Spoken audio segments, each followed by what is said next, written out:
एक बार स्वागत है आप लोगों को जेपीएससी विद अमन की क्लास में। यह क्लास सेमेस्टर 1 वाले स्टूडेंट के लिए हेल्पफुल रहेगा जिनका ग्रेजुएशन 2022 से लेकर 2026 में कंप्लीट होगा। ये पेपर जो है ये MJ1 पेपर है, यानी मेजर कोर्स है, ठीक है। और आप लोगों को बता दें यह पॉलिटिकल साइंस वाले ऑनर्स पेपर वाले स्टूडेंट के लिए हेल्पफुल रहेगा। आई होप यह क्लास आप लोगों को बहुत अच्छा लगेगा।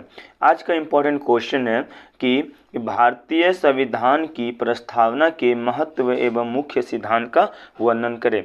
अगर इस टाइप का क्वेश्चन आता है साथियों, तो आपको सबसे पहले आप लोगों को इंट्रोडक्शन यानी भूमिका से स्टार्ट करना चाहिए, यानी इंट्रोडक्शन से क्लास को यानी क्वेश्चन के आंसर को स्टार्ट करना चाहिए। देखिए कैसे इजी वे में इंट्रोडक्शन यानी परिचय दिया जाता है। देखिए संविधान की प्रस्तावना, जो संविधान का जो प्रस्तावना है वह प्रकाश पुंज की भांति इतिहास की उदित विचार की अवधारणा है। मतलब जो संविधान है वह हमारे इतिहास को दिखाता है, ठीक है। इस बात को आप लोगों को याद रखना है। आगे देखिए, जो संविधान के प्रवेश द्वार के साथ लक्ष्य, उद्देश्य, आदेश का प्रतिबिंब दिखाई देता है। मतलब संविधान का जो द्वार है, प्रवेश द्वार है, उसके साथ लक्ष्य और उद्देश्य और आदेश का प्रतिबिंब दिखाई देता है। इसके जनता के स्रोतों की शक्ति की अवधारणा के साथ साथ नैतिक और आध्यात्मिक का संगम मिलता है। मतलब ये संविधान का जो प्रस्तावना है, इससे देख के जनता यानी हम लोग मतलब पब्लिक का नैतिक और शक्ति का अवधारणा उसमें दिखाई देता है, संगम दिखता है, ठीक है। आगे देखिए, न्यायविधियों के आधार पर विधि के शासन का आधार तथा संविधान की व्याख्या उदाहरण मिलता है। मतलब जो न्यायविधियों के आधार पर जो संविधान का जो प्रस्तावना है वो विधि का शासन के आधार पर संविधान का व्याख्या का उदाहरण मिलता है, ठीक है। और देखिए संविधान प्रस्तावना को ना हम 3 भागों में बांट सकते हैं। देखिए सबसे पहला है प्रकृति, ठीक है, उसके बाद उद्देश्य, उसके बाद है महत्व, ठीक है। अब इनको देखिए हम थोड़ा इजी वे में थोड़ा समझाने की कोशिश किए, डायग्राम बना के आप लोग समझ सकते हैं। देखिए प्रकृति में आपका 4 चीज़ आता है। पहला आता है संप्रभुता, दूसरा समाजवादी, तीसरा लोकतांत्रिक और चौथा पंथ निरपेक्ष आता है, ठीक है। तो इस तरह से आप डायग्राम बनाकर दिखा सकते हैं। इसके बाद इन सबको हम डिफाइन करेंगे, ठीक है। आगे देखिए, इसी का थर्ड आता है, सेकंड पॉइंट आता है उद्देश्य, ठीक है। प्रस्तावना का उद्देश्य तो यह स्वतंत्रता, समानता और बंधुत्व को दिखाता है। इसी को हम कह सकते हैं न्याय का बात करता है। इसी को हम क्या कह सकते हैं, न्याय का बात करता है, ठीक है। अब इसका महत्व को देखिए, महत्व जो है वह जहाँ संविधान अस्पष्टता है वहाँ प्रस्तावना की महत्व को बताता है। मतलब जहाँ संविधान अस्पष्ट है वहाँ संविधान हमें प्रस्तावना के महत्व को बताता है, ठीक है। आगे देखिए, संविधान निर्माताओं के विचारों के सामने सहायक, मतलब संविधान जो निर्माताओं थे ना वो विचारकों के सामने सहायक थे, ठीक है। सहायक के हेल्प करने का किए थे। और वर्तमान प्रासंगिकता है, महत्व का मतलब होता है वर्तमान प्रासंगिकता है, जो भी वर्तमान में चल रहा है उसको भी मद्देनजर रखते हुए प्रस्तावना को बनाया गया था, ठीक है। एक एक वर्ड को आप लोगों को डिफाइन करते हैं, ठीक है।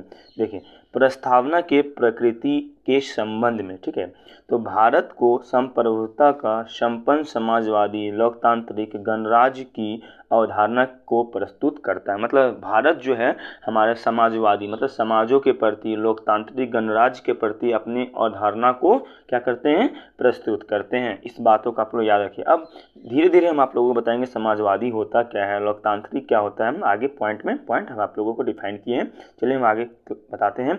देखिए सबसे पहले मोस्ट इंपॉर्टेंट पॉइंट जो इसको आपको डिफाइन करना चाहिए, हम भारत के लोग, ये प्रस्तावना का है, ठीक है। इसको डिफाइन कर सकते हैं कि इस शब्द से आशय है कि भारत की जनता द्वारा संविधान के मूल स्रोत वर्गित है, वही शक्ति का केंद्र बिंदु है। मतलब जो संविधान है जनता का, हम लोग को जो संविधान है वही हमारा शक्ति का केंद्र बिंदु है। मतलब वहीं से हम लोगों को शक्ति प्राप्त होता है। संविधान में जितना शक्ति है सबको शक्ति उतना ही मिल सकता है, उससे ज़्यादा ना किसी को शक्ति है ना उससे ज़्यादा कम शक्ति मिल सकता है।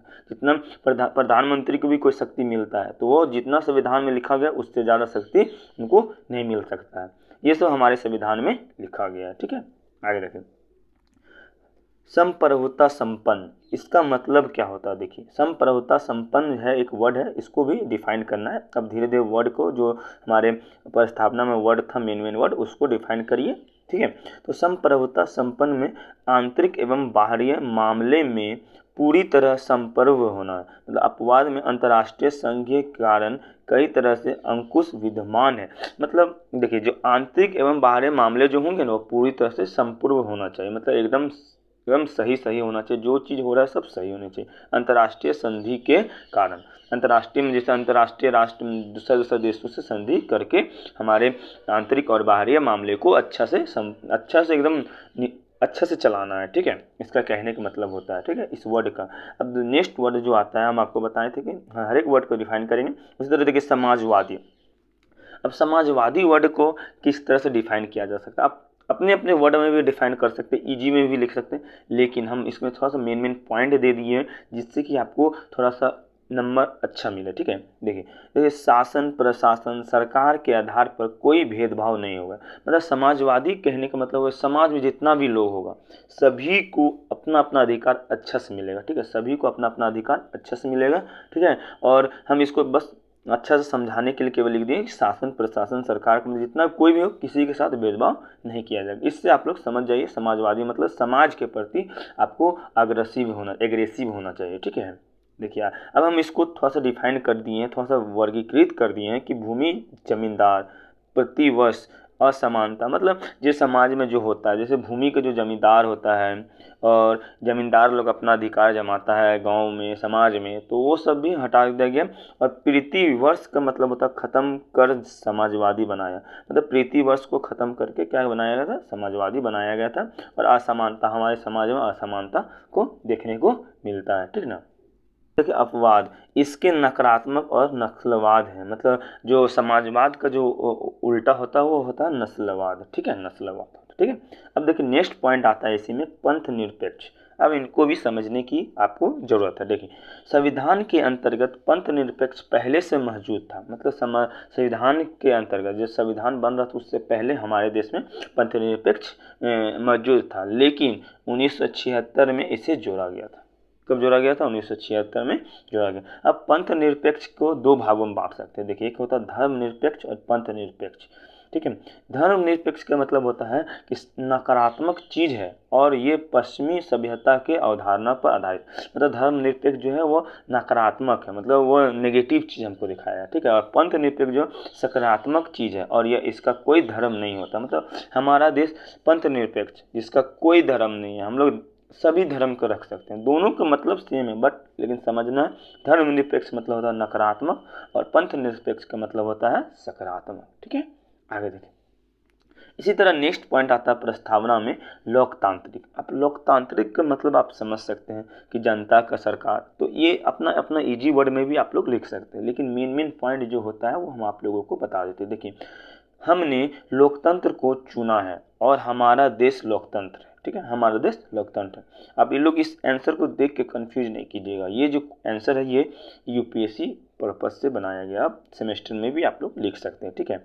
और लोकतंत्र में तो आप लोग जानते हैं कि जनता ही सबसे अधिक शक्तिशाली होती है। लोकतंत्र का मतलब ही होता है जनता का पावर, ठीक है, जो हमारे देश में भी है, ठीक है। और जनता ही शासक, मतलब जनता के हाथ में भी पावर होगा, जनता ही शासक होगा, जो भी करेगा सब जनता ही करेगा, ठीक है। लोकतांत्रिक का मतलब होता है, आप लोग इसमें अपने से भी लिख सकते हैं, लेकिन ये सब वर्ड डालिएगा जरूर, ठीक है, आंसर में, ठीक है। या नेता को चुनते हैं और उसे पद से हटाते हैं, मतलब जनता ही नेता को चुनते भी हैं और पद से हटाते हैं, ठीक है। और यह जनता के शासन पर आधारित होता है, यह जनता के शासन पर आधारित होता है। अब देखिए हम इसको थोड़ा सा डिफाइन किए हैं, थोड़ा बैलेंस करने के लिए दिखाते कैसे बैलेंस किया जाए। प्रतीकात्मक लोकतंत्र, जन भागीदारी लोकतंत्र, विचारमूलक लोकतंत्र, मतलब ये सब लोकतंत्र है। इसको division of power distribution of power, तो चेक किए कि बैलेंस कैसे किया जाता है पावर में, ठीक ना। अब देखिए निर्वाचित प्रतिनिधि, ठीक है, निर्वाचित प्रतिनिधि मतलब जो होता है वो जनता के द्वारा चुना जाता है और सरकार का शक्ति जो होता है संविधान द्वारा मिलता है। ये बात को याद रखिएगा, डिवीजन ऑफ पावर जो है वो सरकार से मिलता है, ठीक है, डिवीजन ऑफ जो पावर है वह सरकार को संविधान से मिलता है, ठीक है। निर्वाचित प्रतिनिधि जो है हम लोग जनता हम लोग चुनते हैं, ठीक है। मतलब कि इसका मतलब समझ में आ जाना चाहिए, आपको चेक और बैलेंस बताए थे कि इसका मतलब ये आपको समझ में आ गया होगा कि कोई भी नेता हो, कोई भी कुछ भी हो, सबको हम लोग चुनेंगे, लेकिन पावर उसको कहाँ से मिलेगा भाई, मिलेगा पावर संविधान से मिलेगा। कहाँ से मिलेगा? संविधान से। वो अपने मन मर्जी से कुछ नहीं कर सकता, ठीक है। ये इसलिए हम आप लोगों को चेक बैलेंस करके दिखा दिए, ठीक है। आगे देखिए, भारत के लोकतंत्र के सामाजिक, आर्थिक, राजनीतिक लोकतंत्र के रूप में उदारवादी है, ठीक है। अब देखिए, प्रस्तावना के उद्देश्य यानी सिद्धांत को निर्माता ने दो महत्वपूर्ण मूलभूत अधिकार को दिए हैं। आपको लास्ट में हम बताएंगे कौन कौन से पॉइंट को आपको याद करके ही जाना है और वही पॉइंट लिखना है एग्जाम में। और बस पॉइंट को याद करिए और आंसर खुद से भी आप लोग बना सकते हैं। बस नॉलेज के लिए इस क्लास को पूरा तरह से देख लीजिए, ठीक है। अब देखिए, सिद्धांत को ना दो तरीका में बांटा गया है, ठीक है। सिद्धांत को जो है ना, उद्देश्य को, एक स्वतंत्रता में, एक न्याय में। स्वतंत्रता में आपका आता है विचार, अभिव्यक्त, विश्वास, धर्म, उपासन। न्याय में आता है सामाजिक, आर्थिक, राजनीतिक, ठीक है। अब इन सब को हम डिफाइन करते हैं, ठीक है। देखिए कैसे, इन सभी उद्देश्यों को पूर्ति करने के लिए व्यक्ति की स्वतंत्रता को, अपने विचार को अपनी अभिव्यक्त पद्धति के अनुसार अपने कर्तव्य को पूरा कर सकता है। मतलब जितना चीज़ अब उद्देश्य हम दिखाएं, ये सब हमारा ही कर्तव्य है, हम जनता का ही कर्तव्य है कि हम अपने अभिव्यक्त को, विचार को, समाज को, आर्थिक को, राजनीतिक को कैसे ढंग से चला सकते हैं। अब उदाहरण हम आपको देते हैं, ठीक है। उदाहरण के अनुसार आर्टिकल 19 जो अभिव्यक्त को दिखाता है, और आर्टिकल जो 25 से 28 ये धार्मिक स्वतंत्रता को दिखाता है, और आर्टिकल 21 जो है जीवन की स्वतंत्रता को दिखाता है, ठीक। अब जो प्रस्तावना के न्याय के संबंध में जो सिद्धांत थे, उद्देश्य तो पूरा करने के लिए जो जो शब्द है उसको हम आप लोगों को डिफाइन करेंगे, ठीक है।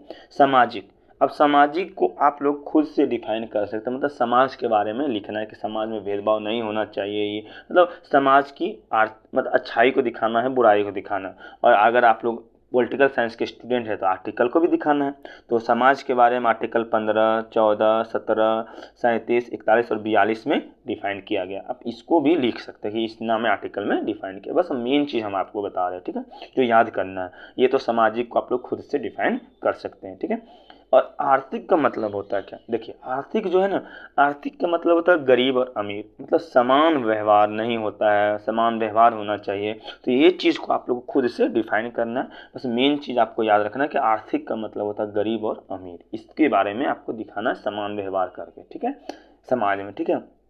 आगे देखिए, राजनीतिक। अब राजनीतिक का मतलब क्या होता है कि राजनीति मतलब पॉलिटिक्स, क्या मतलब महिलाओं पुरुष में क्या क्या भेदभाव हुआ, कितना उम्र से दिखाया, ये सब आप लोग खुद से डिफाइन कर लीजिए। लेकिन हम थोड़ा सा आपको हम बता देते हैं कि महिला और पुरुष को 18 वर्ष के उम्र के अधिक लोगों को मत देने का अधिकार, मतलब मेन चीज़ ये पॉइंट आपको लिखना ही है। इससे ज़्यादा आप लोग लिख सकते हैं, लेकिन लिखना है कि महिला और पुरुष को 18 वर्ष की उम्र में ही अब अधिकार है वोट देने का, मत देने का, ठीक है। और इसके बाद आप लोग राजनीतिक के बारे में खुद से भी डिफाइन करें। अगर ज़्यादा बड़ा आंसर लिखना है, ज़्यादा पेज का, तो आप लोग डिफाइन कर दीजिएगा, लेकिन ये सब पॉइंट छोड़िएगा नहीं।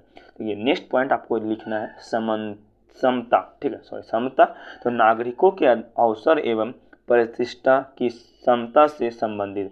समता मतलब एकदम नागरिक में सेम समान व्यवहार होना चाहिए। समता के बिना स्वतंत्रता का अर्थ नहीं, समता के बिना स्वतंत्रता का अर्थ नहीं है। जैसे गोरा काला दिखता है ना, तो ये सब भेदभाव नहीं होनी चाहिए, ठीक है। ये सब बारे में आप लोग खुद से लिखिए और मेन पॉइंट हम आप लोगों को बता देते हैं। सभी नागरिक विधि की दृष्टि से व्यवहार से बराबर है, देश के विधियों के समान संरक्षण प्राप्त है, ठीक है। अब देखिए, नेक्स्ट पॉइंट आपको खुद से डिफाइन करना, बंधुता। बंधुता का मतलब होता है कि जो राज्य है, देश है, उसका भाषा, क्षेत्र, धार्मिक, सबका सब कुछ समान होना चाहिए, ठीक है। तो आप इसमें आप खुद से आप लोग डिफाइन कर लिए। बस ये 3-4 पॉइंट लिखना है। और विविधता को समाप्त करके समरसता और भाईचारा की भावना को बढ़ाना है, ठीक है।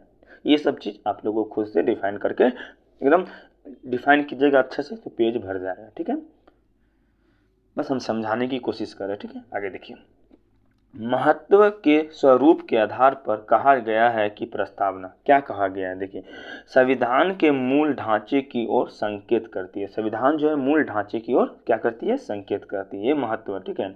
और आर्टिकल 356 के अंतर्गत कोई परिवर्तन न्यायिक पुराणावलोकन के अनुरूप है, जो प्रस्तावना के अनुरूप जीवित है। मतलब जो आर्टिकल ये सब जो है ये जीवित इसी के अनुसार है। ठीक है, आगे देखें। वर्तमान या भविष्य में कोई ऐतिहासिक ताकत इसमें संशोधन नहीं कर सकता। मतलब प्रस्तावना में कोई भी संशोधन नहीं कर सकता, ये इसका इम्पोर्टेंस है, महत्व है। ठीक है, आगे देखें। जहाँ संविधान स्पष्ट है वहाँ संविधान मार्गदर्शन बनती है। जहाँ पर संविधान स्पष्ट है वहाँ पर मार्गदर्शन बनता है। देखिए, इतना जितना भी पॉइंट आपको बताएं उसमें से खुद से आप लोग ऐड करते चलिएगा। एग्जाम में जो हम समझाए हैं उस बातों को ध्यान देते हुए आपको ऐड करना है। ठीक है, और हम आपको बताएंगे अभी इंक्लूजन बचा हुआ है, मतलब निष्कर्ष अभी बचा हुआ है, इसको हम डिफाइन करेंगे। ठीक है, इससे पहले हम आपको बता देते हैं कि कौन कौन से पॉइंट को आपको अच्छा से ज़्यादा ध्यान देना है। देखिए, जैसे कि आपको देखिए सबसे पहले आपको ध्यान देना है भूमिका पे, जो हम बोल दिए उसको थोड़ा सा ध्यान देना है। ठीक है, और ये सब पॉइंट को केवल याद करिएगा, हम खुद याद करके गए थे एग्जाम में, पॉइंट को याद करिएगा। ठीक है, पॉइंट को याद करने के बाद इसमें खुद से आप लोग ऐड कर सकते हैं। ठीक है, इस पॉइंट को भी याद कीजिएगा, केवल पॉइंट याद कीजिए। समाजवादी, अब समाजवादी के बारे में खुद से लिखिएगा, और ये जो हम बताएं इसको थोड़ा ज़्यादा डीपली पढ़ लीजिएगा एक बार। ठीक है, इस तरह जो पॉइंट बताते चलें, जैसे कि आपको देखिए, देखिए हम पंथ निरपेक्ष बताएं, इस पॉइंट को याद कीजिए, इसके बारे में ये सब जो मेन चीज़ हम बताएं और उसके बारे में खुद से लिखिए। लोकतांत्रिक के बारे में लिखिए। ठीक है, ये बैलेंस करके दिखाइए। ठीक है, उसके बाद ये सब मेन पॉइंट जो है उद्देश्य का, सामाजिक, ये सब याद करना है। ठीक है, सामाजिक, आर्थिक, राजनीतिक, ये सब समानता को याद करना है। ठीक है, और ये मेन पॉइंट को याद कर लेना है, और उसके बाद ये महत्व को अच्छा से थोड़ा सा पढ़ लेना है। ठीक है, उसके बाद ही आपको जाना है। क्वेश्चन के उतना आंसर को याद करने का कोशिश नहीं कीजिएगा। ठीक है, अब देख लीजिए लास्ट में हम लोग क्या देख लेते हैं, निष्कर्ष को देख लेते हैं। किसको देख लेते हैं? निष्कर्ष। ठीक है, देखिए इन सभी तथ्यों के आधार पर प्रस्तावना की दर्शन को संग्रहित मित रूप में इसके आधारभूत सिद्धांत की प्रकृति, मतलब जो निष्कर्ष है इसको आप लोग खुद से भी लिख सकते हैं। ठीक है ना, हम EGB में दे रहे हैं और लास्ट में लिखना जरूरी है। ठीक है, तो संग्रहित रूप में इसके आधारभूत सिद्धांत की प्रकृति, जीवंत, विकासनशील, भविष्यवाणी, स्वरूप का दर्शन, मतलब जो प्रस्तावना जो है ना, जो हमारे आधारभूत को दिखाता है, हमारे इतिहास को दिखाता है, हम कैसे आगे भविष्य में जिएंगे, सब चीज़ को प्रस्तावना दिखा देता है। तो ये हमारा क्या है? दर्शन है, जो 104 संविधान संशोधन के बावजूद मूलभूत सिद्धांत की प्रकृति, प्रासंगिक को दिखाता है, जो संविधान निर्माता की दूरदर्शी को भी क्या करता है? दिखाता है। इस तरह से आप लोग लास्ट में निष्कर्ष लिख दीजिएगा, ताकि आप लोगों को मार्क्स पूरा मिले। हम जो पॉइंट बोले हैं याद करने के लिए, बस वो याद कर लीजिए, और उसमें कुछ जोड़ लीजिएगा, और जो हम बस मेन पॉइंट लिखा दिए हैं उसको केवल याद कर लीजिएगा, और कुछ पॉइंट ऐसा है जो खुद से भी लिखा जाता है। ठीक है, यहीं तक में आप लोगों के इस क्वेश्चन के आंसर को एंड कर दीजिएगा। ठीक है, फिर मिलेंगे नेक्स्ट क्लास में, तब तक के लिए बाय बाय, टेक केयर।